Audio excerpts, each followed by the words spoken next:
Reels video viral নিয়ে tension করতে হবে না ভাই, ফেসবুক নিজেই ভাইরাল করে দিবে। এই যে দেখেন, এবি টেস্টিং নামে একটা অপশন যুক্ত হয়ে গেছে। আপনি যদি এই অপশনটার সঠিক ব্যবহার জানতেন, তাহলে আপনার রিলস ভিডিওগুলি আপনি নিজেই ভাইরাল করে নিতে পারতেন। আপনি আর কমেন্ট করে বলতেন না ভাই কিভাবে ভিডিও ভাইরাল করব। 10টা 5টা ভিউ এসে আপনার ভিডিও আর থেমে থাকবে না আজকের পর থেকে। এই অপশনটা সঠিকভাবে কিভাবে ব্যবহার করবেন সেটাই আপনাদেরকে একদম প্র্যাকটিক্যালি মোবাইল স্ক্রিনে দেখিয়ে দিব। তার আগে ভিডিওটি শেয়ার করে আপনার কাছে রেখে দেন, কারণ একবার দেখে নাও বুঝতে পারেন। সুপ্রিয় দর্শক, ফেসবুকে একটা নতুন সেটিংস যুক্ত হয়েছে, continue using A B testing on your content. অর্থাৎ এখানে আপনার কন্টেন্টগুলি টেস্ট করে আপলোড করতে পারবেন। এবং এইখানে কিভাবে ভাইরাল করবেন চলুন, বলে তো বোঝানো যাবে না, আপনাদের সরাসরি দেখিয়ে দিচ্ছি। তো এই সেটিংসটা কোথা থেকে খুঁজে পাবেন? তো বন্ধুরা দেখেন, এই সেটিংসটা আপনার তখনই কাজে লাগবে যখন আপনি রিলস ভিডিও আপলোড করতে যাবেন। এই সেটিংসটার মাধ্যমে আপনাকে রিলস ভিডিও আপলোড করতে হবে। তো এখন শুরুতেই আপনার ফেসবুক অফিসিয়াল অ্যাপ আপডেট করে নিতে হবে, নাহলে সেটিংসটা নাও খুঁজে পেতে পারেন। তো আপডেট করার পর এখান থেকে সরাসরি আপনার প্রোফাইলের লোগোতে ট্যাপ করবেন এবং এখান থেকে প্রফেশনাল ড্যাশবোর্ড, আমরা এটার উপর ট্যাপ করব। প্রফেশনাল ড্যাশবোর্ডে ট্যাপ করার পর এখানে আমরা নেক্সট স্টেপের ভিতরে বেশ কিছু অপশন রয়েছে। আমার এখানে 7 দেখাচ্ছে, আপনাদের এখানে কম বেশি থাকতে পারে। এটার উপর ট্যাপ করবেন। ওকে, এটার উপর ট্যাপ করার পর এখন যদি আমরা নিচের দিকে চলে আসি, তাহলে এখানে একটা অপশন দেখতে পারবো, continue using A/B test on your content. Okay, আমরা এটার উপর সরাসরি ট্যাপ করব। এটার উপর ট্যাপ করার পর এখন আমরা এখানে দেখতে পারবো ক্রিয়েট এবি টেস্ট, জাস্ট এটার উপর ট্যাপ করব।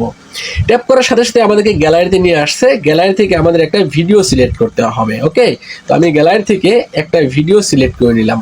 এই ভিডিওটা সিলেক্ট করলাম। সিলেক্ট করার পর এখন আমরা যেভাবে ভিডিও আপলোড করি সেমভাবে আমাদেরকে এখানে ভিডিওর টাইটেল লিখতে হবে। তো এখানে টাইটেল আপনারা আপনাদের ভিডিওর টাইটেলটুকু লিখে দিবেন। আমি লিখে দিলাম টেস্ট এক্সাম্পল লিখে দিলাম এবং এইখান থেকে কয়েকটা হ্যাশট্যাগ যুক্ত করে দিব। ওকে, আমি এখান থেকে কয়েকটা হ্যাশট্যাগ দিয়ে দিচ্ছি।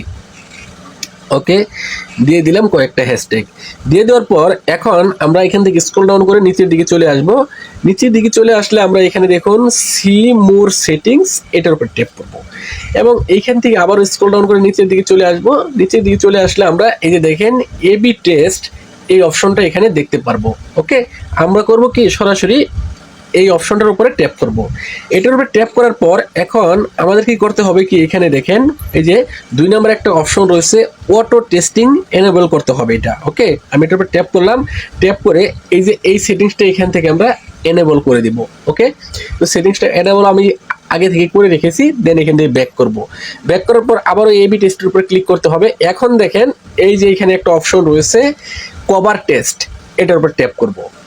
এটার উপরে ট্যাপ করার পর এইখানে ভিতরে আমাদেরকে দেখেন এই যে ফুল ভিডিওটা এখানে দিয়ে দিছে। তো এখান থেকে চাইলে আমি এই যে দেখেন এখান থেকে অটোমেটিক কিন্তু ফেসবুক কিছু কভার সিলেক্ট করতেছে।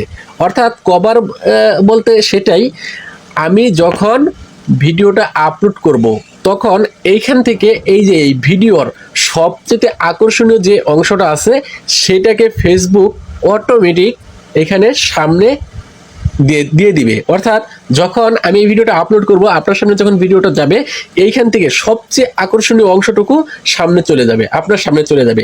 সেক্ষেত্রে আপনি করবেন কি, যখন আমার ভিডিওটা আপনার সামনে চলে যাবে এবং সবচেয়ে আকর্ষণীয় যে অংশটুকু আপনার সামনে চলে যাবে, তখন আপনি কিন্তু আমার ভিডিওটা প্লে করবেন। দেখেন এই যে এখানে এই যে এই কভারটা ফেসবুকের কাছে মনে হয়েছে যে এই কভারটা দিয়ে ভাইরাল হবে।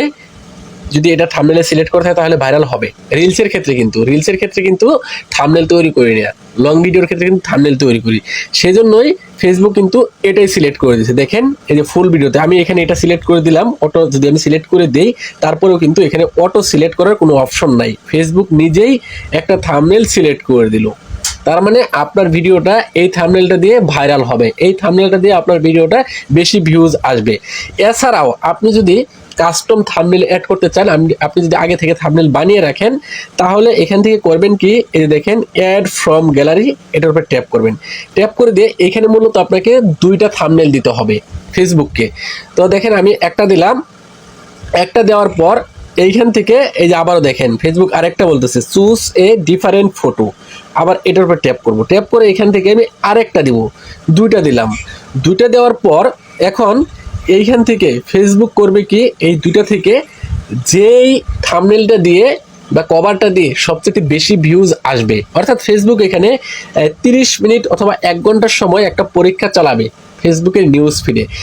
দুইটা থাম্বনেল দিয়ে মানুষের কাছে সাজেস্ট করবে ভিডিওটা। ধরেন এই থাম্বনেলটা দিয়ে 100 মানুষের কাছে ভিডিওটা পাঠানো, এবং ওই থাম্বনেলটা দিয়ে 100 মানুষের কাছে ভিডিওটা পাঠাবে, অর্থাৎ দুইটা থাম্বনেল দিয়ে এক্সাম্পল বলছি, ফেসবুক 10,000-এর কাছে পাঠাতে পারে, 2,000-এর কাছেও পাঠাতে পারে। তো ধরেন 200 মানুষের কাছে পাঠানো। এখন ওই থাম্বনেলটা দিয়ে এই 100-র ভিতরে কতজন মানুষ ভিডিওটা দেখলো, এবং এই থাম্বনেলটা দিয়ে 100-র ভিতরে কতজন মানুষ ভিডিওটা দেখলো, এবং এই যে 200 মানুষের কাছে দুইভাবে পাঠানো, এই দুইটা থেকে যে থাম্বনেলটা দিয়ে বেশি ভিউজ আসবে, রিচ এঙ্গেজমেন্ট আসবে, ফেসবুক অটো সেই থাম্বনেলটা সেট করে দেবে আপনার ভিডিওতে। অর্থাৎ ফেসবুক নিজে থেকে আপনার ভিডিওটা ভাইরাল করবে। আপনি ভিডিও আপলোড করছেন, আপনার ভিডিও ভাইরাল করার দায়িত্ব ফেসবুক নিয়ে নিচ্ছে। তো সুপ্রিয় দর্শক, আপনি খুব সহজেই এভাবে কভার ব্যবহার করে আপনার ভিডিও আপলোড করতে পারেন। আশা করছি বুঝাতে পারছি আপনাদেরকে। ভিডিও ভালো লাগলে শেয়ার করবেন এবং আপনার মতামত কমেন্ট বক্সে লিখে জানিয়ে দিবেন। অবশ্যই ভিডিও নিচে একটা লাইক করবেন। আজকের মতো আমি রফিকুল ইসলাম রফিক এখান থেকে বিদায় নিচ্ছি। আসসালামু আলাইকুম ওয়া রাহমাতুল্লাহি ওয়া বারাকাতুহু।